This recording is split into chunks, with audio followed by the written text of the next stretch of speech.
This is the Men and Dad Show, a talk show for men by men.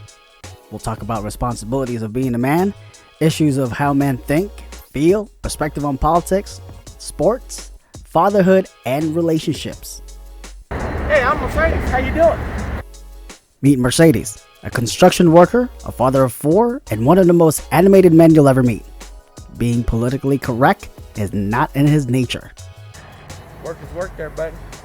Balls to walls, baby. Balls to walls. On the other hand, this is Davon.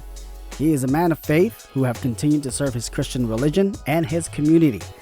As we always face trials and tribulations, Davon always faced any challenges with a smile. And as far as for me, I'm Jeff. A husband, a father, a son, a cousin, a 5'2" short motherfucker who hasn't grown since the 6th grade with a baby-faced look that still to this day gets carded buying lotto. Welcome to the Men and Dad Show.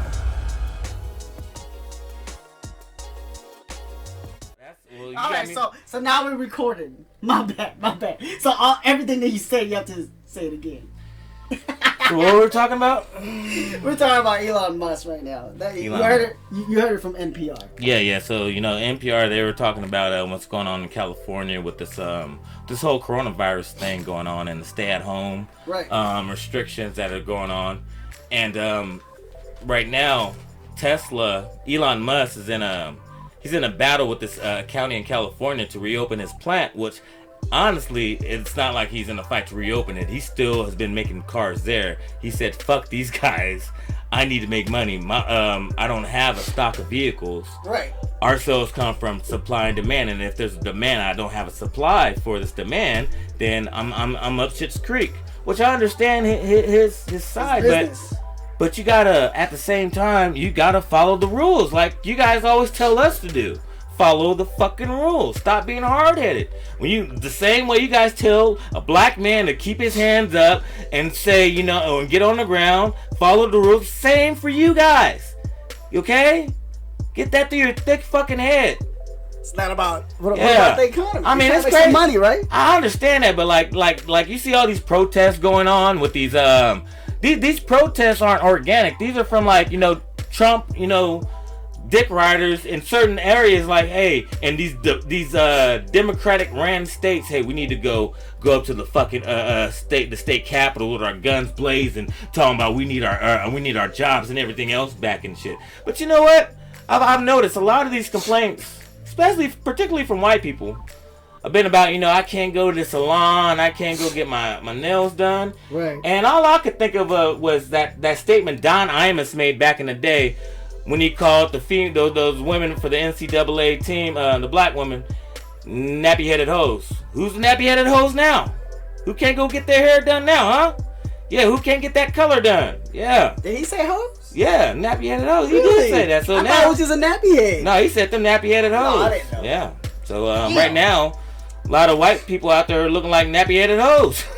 They can't go to Supercuts or Bill's barber. They can't go to Bill's barber, And you're the perfect example. You know what? Yes. Look at this. You got the aerodynamic. You know what I'm saying? I'm straight up honest with this quarantine thing. I'm not going to snitch on some cats. But some people have been having barbers come to their fucking house. You know what I'm saying? But it's whatever. Hey, you know what I'm my cousin's dope. Okay. Shout out to Mark. Yeah. He used the broomstick with the clippers that taped up at the end. That's what happened. It's totally social distancing. 6 feet. Yep, 6 feet. 6 feet. Alright, so I'm ready to go to work. I go to work tomorrow, bro. That's exciting. Fuck yeah, it's exciting. Yeah. I don't have to be at home with the kids all day. I actually feel like I'm quarantine fatigue. Yeah, quarantine fatigue. I'm gonna have to do something constructive, but I'm kind of scared because I ain't been working since the one day in March. So do I really remember how to fucking work? So no, I'm gonna find out tomorrow, guys. You know what? That's a good point of view because you're making a point of view that you want to go work. Yep. Right? There's some lazy motherfuckers out there. I'll just take this money. Like, I understand. There's some motherfuckers, their weekly income was like $600 or some shit. And on their unemployment, they're getting like $485. Right. So with this extra $6, these fuckers are getting they're getting like $1,300 a week. So in their mind, they're gonna take advantage. But at the same time, this shit can only last so long. As you can tell, the unemployment insurance is like right now they're getting squeezed like that old toothpaste pack. So if you go back to work and take stress off of that, do it. Don't be lazy. Just go back to work. You enjoy. Men enjoy going to work anyway. We don't like being at home all day with our wives and kids and shit because we know what goes on. Fucking nothing. We'd rather be outside being constructive and do shit. Right. Instead of be at home and, Daddy, what you gonna do this? Daddy, can you do this? Daddy, fuck. Fuck all that. That's good. You're showing that you're not lazy. You want to get something done, right? Yes. So now, with that, you're talking about there's another stimulus package that's going. When we were walking, that's bad simply because there's no transparency or accountability. Like what you say? What'd you say? What happened beforehand? Because they were going basing off of the 2018 taxes, right? It was the stimulus package that was going on. Is that they based it from 2018. So when they started sending out these checks, if someone was deceased, obviously in 2019 or in 2020, someone else is going to get that check. Or and there's no way for the IRS. You're right, but at the same time, even though somebody might get that check, at the same time, a lot of those are just going to be lost, and that's money that could be going somewhere. Money wasted, and that's what people don't realize. So then now you got the Democrats. I'm sorry, Democrats, but right now it look like you guys are kind of being petty. So now, Nancy Pelosi, all due respect for you guys, are asking for like another $3.3 trillion, and like my boy just said, there's no accountability for that first stimulus package, and it's like I feel like you guys are just trying to be real petty with Trump, where it just looks so bad for him right now. Like, I mean, look at the unemployment rate right now is about 15%. They're saying it could get to 20. They're saying he didn't do a good enough job. Getting this country prepared for this situation, which I agree with. But it's like now I feel like the Democrats are just they're putting extra shit on for no reason. And that's what I was telling you from yesterday. It goes both ways. You're right. Because it's a whole effect because they're trying to attack each other and then blame each other again. Yeah. Instead of like, hey. Like just imagine, okay, so they're pushing for you guys are all out there asking, yeah, get another stimulus package. Yeah, we need it. Yeah. Walmart needs our money. But you got to think about this though. Okay, so the first one was what, 3.4? Four fucking trillion dollars. Now you got to think about that. We already had a debt of some trillions already. So you add that on top of that, and then you want to add another $3.5 trillion to that. So you're saying in a year's time, not even a year's time, in like 4 months' time, we're done fucked off $7 trillion. $7 trillion. Do you even know how much that fucking is? And what's not being told on that hidden agenda, corporations are making bank on this. Dude, look at all those Nike, the Lakers, all these guys got those small business loans that were supposed to go to mom and pop shops. They're making money. Like, someone else making a lot of these barber shops out here is fucking hurting right now. A lot of these mom and pop restaurants is hurting right now. Right. Little like, you know what I'm saying, like paint, little guys have like small paint companies or do like certain remodeling for houses. They're hurting right now, and it's just the same.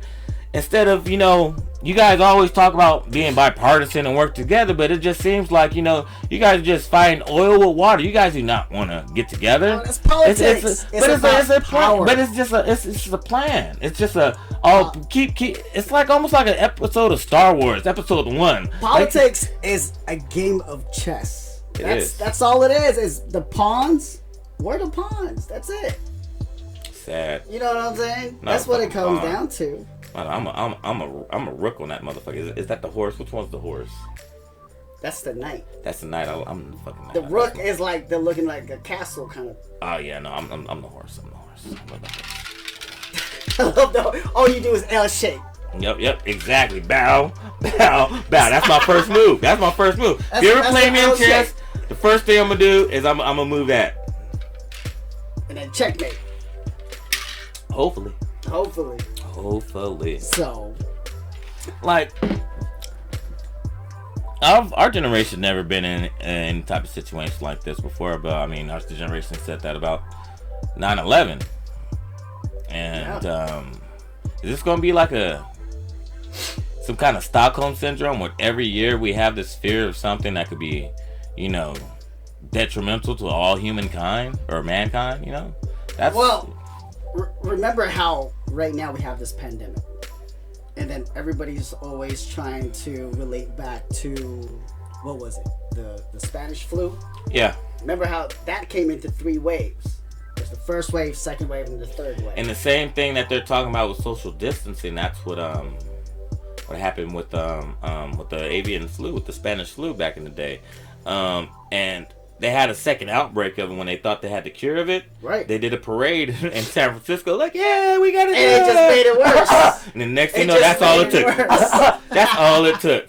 So, and that's the thing here. It's gotta be we gotta make sure that be prepared for that second and that third wave, because it's not over just yet. You're right, man. I mean, these these diseases are they're designer viruses. There's no other way to explain it. That's why, you know, our immune system's like, you got to realize, even though we're flesh and blood, we're a computer in a sense. We're live computers. We're Geordie from fucking Next Generation, and God was that guy that created us. Because you got to think, you know, you have your fucking, well, what is that? Not the modem. What powers your computer? What powers your computer?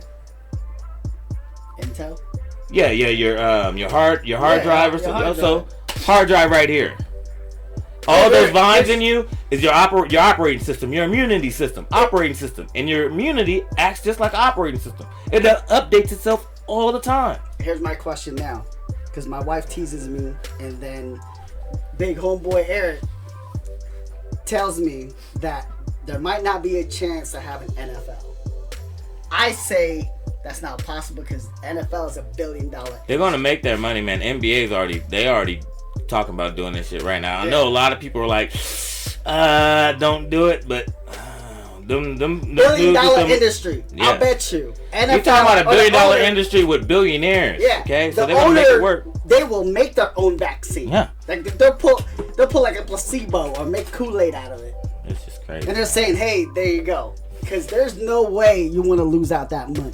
Yeah, but you know what I'm saying? Outside of that, fuck that entertainment. I'm more worried about our kids. You know, we having to be teachers now and shit. I mean, well, first off, you know, we're school. Hold on. Exactly. Yeah. The schools are just supposed to reiterate what we've learned at home, supposedly, but we've got away from that because, you know, in this day in life, you have both parents that go to work and they get home and they're like, Daddy, nigga, what the hell? I don't know what the fuck that is. And then, you know how they have new formats to fucking do multiplication. Like, why the fuck do you do these boxes now? Yeah. Just put 13 times 1. That's it. Because it'll make you feel like a retard. I was helping Logan with his homework. And I was like, wait a minute. What kind of equation is this? There's a different way to do it now. But you're right. Parents are the first teachers for the kids. Yeah. And it's, you know, big ups to all the teachers because they have more responsibilities than ever. Exactly. They have to be the parent. They have to be the counselor. They have to be everything else. And a lot of times they don't have a budget for it. Well, a lot of times they are kind of the parents. Cause like a lot of times the parents really ain't there. Like when the kids get home, a lot of times the parents are at work. You know what I'm saying? The mom put a note on there. Hey, there's some chicken pot pies in the oven. Put them on this degree, and I see you at 11 o'clock at night. Like yesterday, we took my wife up to our my daughter's school to go pick up some more packets. Yeah.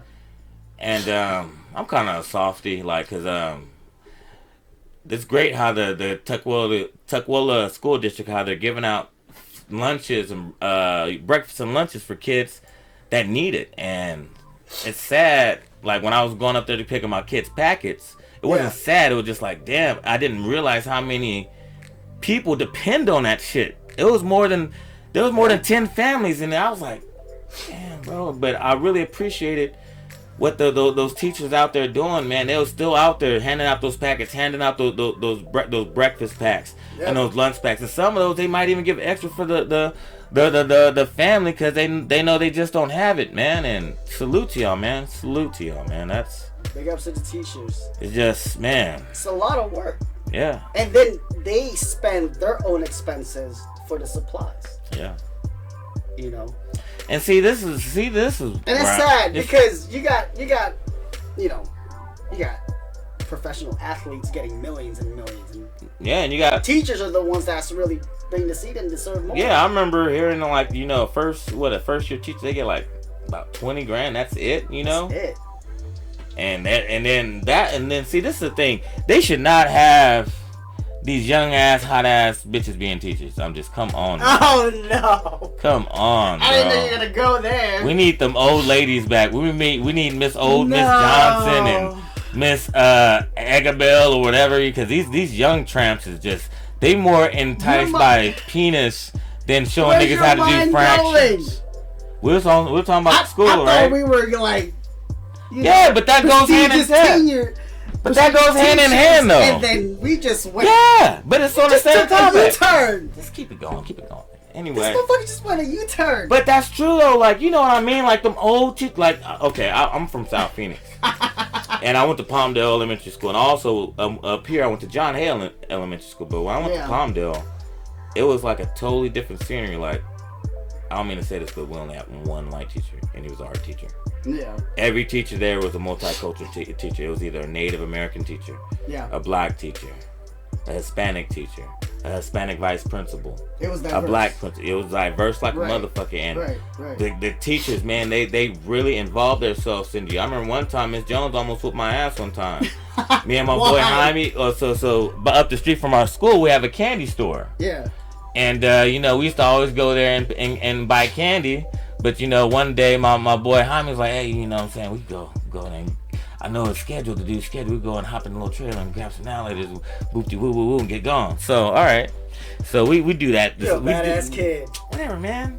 So we do that shit. We pump ourselves up like, alright, let's go. So we hop into the to this trailer. I'm grabbing Nowlers, nigga. I'm grabbing little Mickey Mouse knockoff Jolly Ranchers and shit, little salty packs, nigga. Yeah. And the next thing you know, we're hey, what's going on?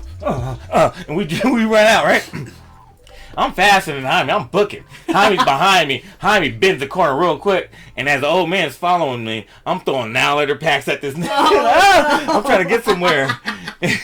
And then I bend the corner after. I've been the second quarter after Jaime. And I go the roundabout way to school. Right. I go all the way around so nobody knows where I'm coming from. And at that school, we had two playgrounds. You had the major playground, and you had the little kids playground. So I snuck around the little kids playground before school started. Yeah. Everybody was over there hanging out, and I thought I was going to come through there like Robin Hood, nigga. I was serving candy like, hey, what's up, man? I got some candy and shit. These niggas knocked me out. Yeah, all y'all Broadway niggas. Hold on. All them Broadway niggas talking, all y'all don't be doing no snitching and telling. Y'all so told on me that day. Y'all rounded a nigga up and took me to the office. And y'all still took the candy. Piss you off. Yeah, and still remember it till this day? Yeah, I remember Miss Jones because she was trying to get to the bottom of this nigga. She got me by the street. She's like, nigga, you better tell me what the fuck you did to whoop your ass. And then I'm gonna take you home and your mama gonna whoop your ass too. Nigga, Jaime did it. But yeah, back to having these fast ass teachers. No, you need more seasoned adults to be around these kids, man. Cause it's too close of an age. You can't have a woman that's 25 or 23 straight out of college or community college, and then she has to fucking teach high school seniors. She fucking has a crush on Brad because he's a high school quarterback and shit. She didn't get that in school, so now she's reliving her life. Because she was left out. Yeah. She wasn't all that. And now she bloomed up. Yeah. I know that I met that one kid that fucked Leah Turner. Yeah. That little dude? Yeah, he's your size. That nigga's a DJ. Yeah. Go DJ. He was DJing that pussy back in the day. Go DJ. And then my DJ. I saw him like I thought he was over big. at Des Moines Marina. Yeah, he hangs out in Tukwila. One time, I'm hanging out with my buddy John. He's like, hey, come over around the house party. I come over there. They're having a house party. We're drinking and shit. Now I'm like, that white lady and that guy right there look really familiar. I can't really put my hand on it. I don't want to approach him and ask. But I was like, John, isn't that? He's like, yeah, dude, that's the dude that fucked this teacher, dude. and he's a DJ, and she's there partying with him, and then that's where it felt kind of odd. I'm like, these motherfuckers You didn't get on ask for an autograph? They're like, I saw you on the Lifetime movie. No, they looked at. I didn't. I just felt uncomfortable. Like, why am I partying and they're here? And this, I felt bad for the lady because you can tell she got mental issues because she's there. She's just there because he wants to be there, and she's just drinking. Oh my god. Yeah, but yeah, we need more older teachers. None of these young hoes. No, these young hoes is no. Do you think that's the effect of the sex appeal of social media? Yeah, exactly. You got these big booty ass women being teachers and shit now, and the teenage guys is you know, they want that. Being taken advantage of. Yeah, and man, yeah, it's crazy, man. It's fucking crazy. You mean to tell me if you didn't have that teacher? Oh no, Miss Beck. Miss Beck. Health class, Miss Beck. You're fast with it. Your answer was way Miss too Beck, fast. 7th grade and 8th grade year. Yeah. Oh my goodness. She had on glasses. She had that little Daria cut where it was right here, but she had some nice titties, my guy. I mean, it was woohoo. And she taught sex ed. So oh no. Oh, you paid attention. Fucking right I did. I got a B+ in health class. I was in the front row. So what do you mean? Where's the clitoris? B+? Yeah, where's the clitoris, Miss Not Beck? A-? Where's the? Yeah, well, I was kind of vulgar. Miss Beck, can you show us on the board where the clitoris is? Huh? Oh, what are vulvas, no. Miss Beck? Would you like to give us a visual of what that is? That's bad. Yeah, it would have been bad if I would have fucked. That would. Yeah. That's good for the day then. Yes, sir. You just send that to me, another rough draft right there. That was good. Men and dads. Men and dads in this motherfucker. That's right. That's what we're gonna call it. We're gonna go over politics, sports, shit that going on in our lives. That's your microphone. Yeah, right there. go talk about things that went in our lives. You know that other cats probably went through, but don't want to speak on it. Talk about the mental health of men and women and. Yeah. What can you do in your life to shake off some of the negatives that you got right now? Because right now a lot of people, there's a lot of negatives in their lives right now, man. A lot of negatives. With everything they can't go where they want to go.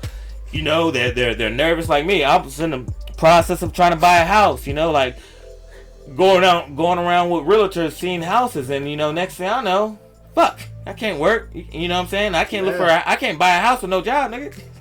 I don't go together, so it affects a lot of people. I know I'm not the only one out there. There's a lot of people like, man, I'm about to do this, man. This is my time. It's gone. And then this shit happens like, man, fuck, man. Nothing never go right for me, man. But stay positive. That's what it's showing off. Men and dads. We men and we dads. That's right. No photobomb from the kids today. They learned. No, not today. They're full. They're not hungry. Okay. But they'll probably come in from time to time. I hope not. And then Davon's not here though.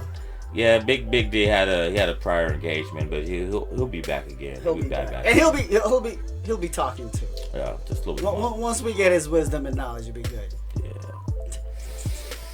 All right, listen, man. Yeah.